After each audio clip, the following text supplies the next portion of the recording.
Asia কাপের জন্য 25 সদস্যের প্রাথমিক স্কোয়াড। এ দলের 5 ক্রিকেটার আছেন সেখানে। বুধবার শুরু ক্যাম্প।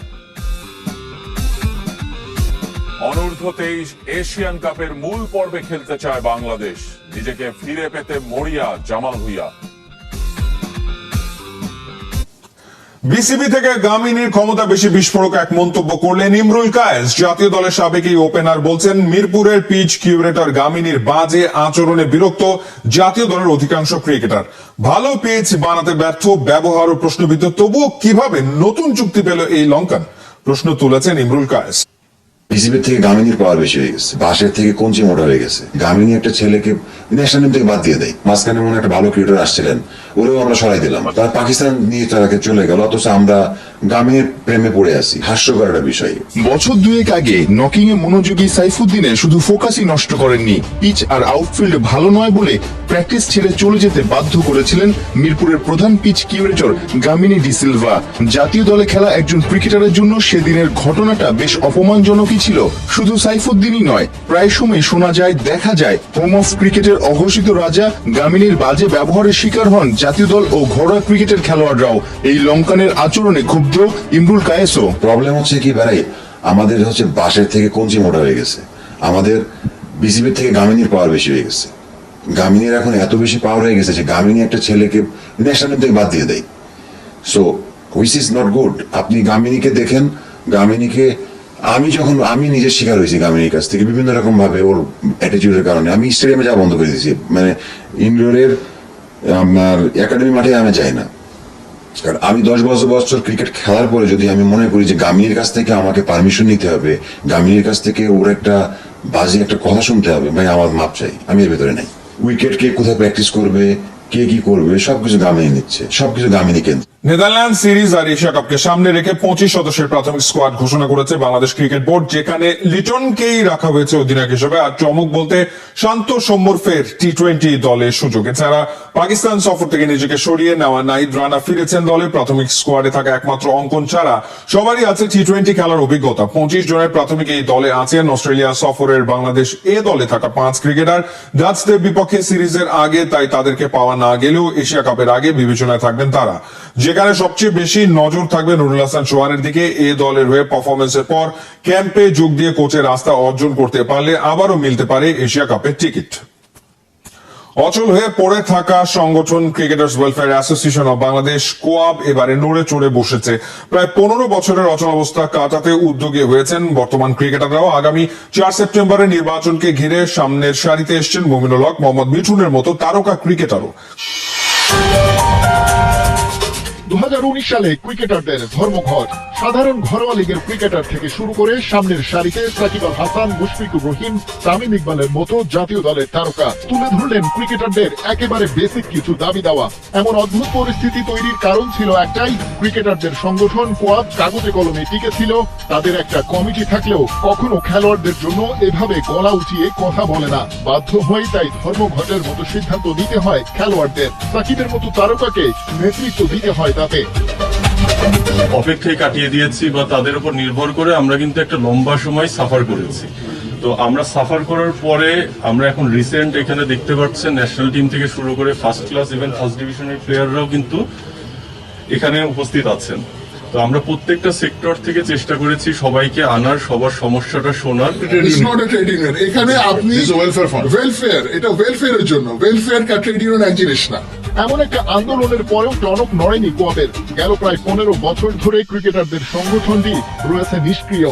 সাকিব আল হাসানের ভাগ্য তাকে টেনে নিয়েছে প্রবাস জীবনে। মুশিরিয়াদের মতো সিনিয়ররা বেছে নিয়েছেন নিভৃত পারিবারিক জীবন। এক তামিম ইকবালকেই যা একটু দেখা যায় অসুস্থ শরীর নিয়েও ক্রিকেটারদের পাশে থাকতে, প্রয়োজনে সবখানে ছুটে বেড়াতে। কিন্তু নতুন বাংলাদেশে সব প্রেক্ষাপটের মতো দেশের ক্রিকেটারদের সংগঠনটিও নড়ে চড়ে বসতে চায়, যার প্রথম ধাপ মিরপুরে তাদের একটা স্থায়ী ঠিকানা আর আগামী 4 সেপ্টেম্বরের নির্বাচন।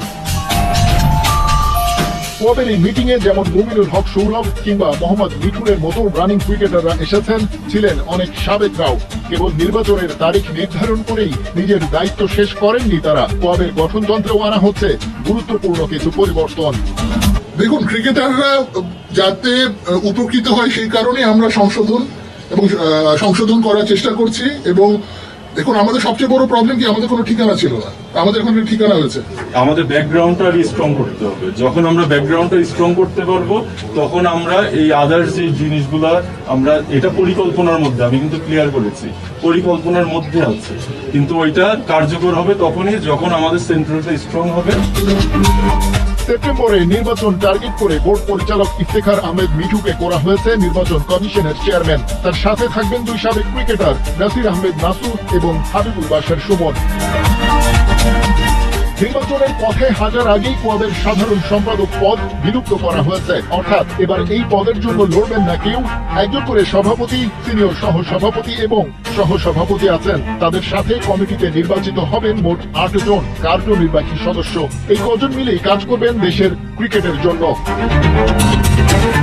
কোয়াবে যোগদানের নিয়মে কিছু পরিবর্তন আনা হয়েছে। আজীবন সদস্য যদি জাতীয় দলের কেউ হতে চান, কোয়াব ফান্ডে তাকে দিতে হবে 50,000 টাকা। ন্যাশনাল টিমের বাইরে ক্রিকেটাররা দেবেন 1 লাখ করে।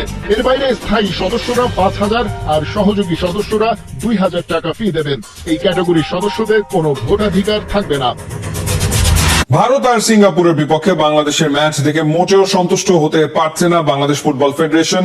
উপরে পরিস্থিতি স্বাভাবিক মনে হলেও ফেডারেশনের ন্যাশনাল টিমস কমিটি দলের কোচিং স্টাফদের বেশ কিছু ব্যর্থতার তালিকা তৈরি করেছে। ভবিষ্যতে এমন পরিস্থিতি এড়াতে দলের সাথে থেকে পরামর্শ দেবে বাফুফের একটা বিশেষ অংশ। হামজা চৌধুরী, ফাহমিদুল আর সমিত সন্দের মতো তারকার আগমন, ভারত আর সিঙ্গাপুর ম্যাচকে ঘিরে বিশাল উন্মাদনা, এসবের বিপক্ষে একটা মন খারাপের ব্যাপার চোখে আঙুল দিয়ে দেখাচ্ছে বাস্তবতা। ভারত ম্যাচ দিয়ে অভিষেকের পর লাল সবুজের জার্সিতে হামজা খেলে ফেলেছেন 2টি ম্যাচ, একটা গোলও পেয়ে গেছেন, কিন্তু এক ম্যাচেও জেতাতে পারেননি দলকে। ঘরের মাঠে সেই সিঙ্গাপুরের বিপক্ষে মোস্ট হাইপড লড়াইয়ে বাংলাদেশের নামটা পরাজিতদের কাতারেই। কেন সব আশার গুড়ে বালি পড়লো ঝরে? ঘুরে ফিরে সব রাগ, ক্ষোভ আর অভিমান গিয়ে পড়লো হেড কোচ হাভিয়ার কাবরেরার উপরে। মিডিওকার একটা দলের কোচ হিসেবে তিনি ঠিকঠাকই, কিন্তু যে স্কোয়াডে প্রিমিয়ার লিগে খেলা তারকা আছেন তাদের ঠিকঠাক ম্যানেজ করার ক্যালিবার আদৌ কি স্প্যানিশ কোচের আছে? চলছে সেই আলোচনা। ব্যাপারটা নিয়ে হাত গুটিয়ে বসে থাকেনি বাফুফেও। ন্যাশনাল টিমস ম্যানেজমেন্ট কমিটির আলোচনায় লিপিবদ্ধ হয়েছে কোচের বেশ কিছু ইস্যু। কোচিং স্টাফ এবং যারা দায়িত্বে ছিল, টিমের সাথে ছিল, টিম ম্যানেজমেন্টের ছিল, তাদের ভিতরে কিন্তু আমরা অনেক কিছু পরিক্ষতি করেছি। আমাদের ফেডারেশন, আমরা ওই খেলার পরে আমরা বসেছিলাম মিটিং এ। কাবরেরা আর তার অ্যাসিস্ট্যান্ট স্টাফদের প্রথম দুর্বলতা, সিঙ্গাপুর ম্যাচে বদলি খেলোয়াড় নামানোর সময় ব্লান্ডার করা। কাজটা করতে অযথা সময় লেগেছে, দলের মোমেন্টাম সেই সময় হারিয়ে গেছে। একই সাথে বদলি নামানোর হিসেবেও হয়ে গেছে ভয়াবহ গড়বড়। কে কখন নেমেছে, নতুন সেটআপে কার পজিশন কি, এমন কিছু বিষয় কাবরেরা নিজেরও ছিল অজানা। মাঠে দেরিতে আসার ব্যাপারটাও নজর এড়ায়নি ন্যাশনাল টিমস কমিটির। আমাদের টিম কিন্তু তখন খুব পিকে খেলতেছিল, টেম্পো খুব ভালো ছিল টিমের। হঠাৎ ওই যে প্লেয়ার চেঞ্জিং এর ব্যাপারে 4 মিনিট 5 মিনিট লেট করাতে কিন্তু আমাদের টেম্পোটা স্লো হয়ে গেছিল। অভিযোগের তালিকা এখানেই শেষ নয়। শেষ মুহূর্তে গোল হজম থেকে বাঁচতে পারেনি বাংলাদেশ, আর তাতেই হেরে বসেছে হামজা বাহিনী। মন ভেঙেছে লাখো ফুটবল পাগল সমর্থকের। ন্যাশনাল টিমের একজন মেম্বার হিসেবে আমি একজন কোচ, আমি জানি যে একসাথে এই রাকিবরে হঠাৎ রাইট ব্যাক খেলাইলো, মুরসালিনে খেলাইলো, জামালে কেন খেলাইলো, এসব আমরা সব দেখেছি। আলামিনে নামানোর পরে রাকিব কেন রাইট ব্যাক হয়ে গেল? কিন্তু প্রশ্ন হলো, তাহলে কাবরেরাকে কি এখনই স্যাক করা হবে? অভিযোগ তো রীতিমতো প্রমাণিত।